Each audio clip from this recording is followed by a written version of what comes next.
Bonjour professeur. Bonjour. Je rappelle que vous êtes le parrain de la première édition du concours national de l'élite en OHADA. En tant que parrain de cette concours-là, que pensez-vous de ces initiatives OHADA, cette initiative en fait des étudiants? Cette initiative des étudiants, elle vient rejoindre ce qui a été une tradition universelle dans notre pays. Les étudiants ont toujours eu des initiatives de cette sorte, et notamment au plan pédagogique. Avant même la fédération des étudiants relativement à l'OHADA, il y a eu ce qu'on a appelé le CAP à un moment donné ici, et ils faisaient d'excellentes choses. Alors, je crois qu'ils sont en train de faire le travail de prolongement de cela, et c'est un prolongement pour ce qu'ils apprennent dans les amphis. Et quel pourrait être l'impact d'une telle initiative auprès des étudiants en sciences juridiques? C'est de leur faire comprendre qu'aujourd'hui, le droit, ce n'est pas seulement l'amphi. Le droit, c'est également ce qui se passe dehors. Et c'est ce qui a justifié que j'ai demandé et exigé de manière très amicale à ce que mon ami, le ministre M. Abdoul Aziz Tall, vienne dire un mot aux étudiants, qu'ils sachent que les études, ça peut déboucher sur beaucoup de choses. Aujourd'hui, il est dans la pratique, il est dans l'exécutif, mais il est également, du point de vue ne serait-ce que de sa formation, il est également dans la théorie et dans la recherche. En tant que professeur de droit privé à l'UCAD, comment jugez-vous le niveau d'appropriation du droit OHADA au Sénégal et en Afrique en général? Oui, ce niveau, il est assez bon, il est suffisamment bon, mais il faut continuer et se l'approprier à un point tel qu'on puisse, nous, au niveau des différents pays, influer et influencer le contenu de ce droit OHADA. C'est ça qui est un peu problématique pour l'instant. Ça se fait dans des niveaux, ça s'élabore dans des niveaux qui sont relativement élevés, universitaires et tout cela, mais la population, elle a du mal à comprendre ce droit, c'est quoi.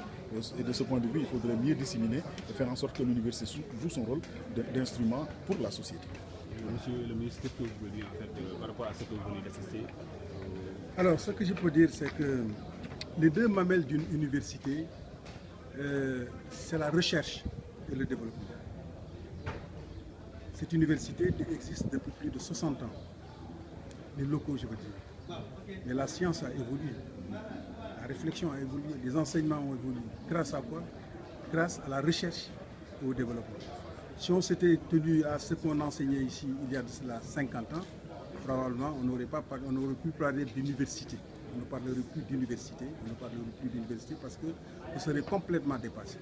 Les universités les plus vieilles au monde et qui aujourd'hui font partie des universités qui produisent les prix Nobel, c'est parce qu'il y a de la recherche et le développement. Et ce que j'ai vu ici tout à l'heure, justement, me réconforte à l'idée que l'université de Dakar reste justement dans le cadre de ces institutions qui se développent et qui progressent en dépit des difficultés d'ailleurs qui sont inhérentes à son fonctionnement et à son existence.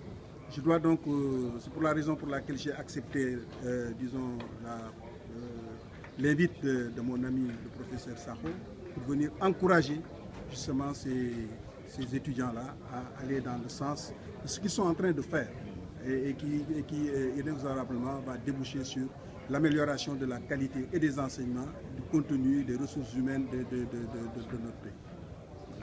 Merci, monsieur le ministre, cher professeur, le général universitaire, vous remercie. Merci, bonne continuation.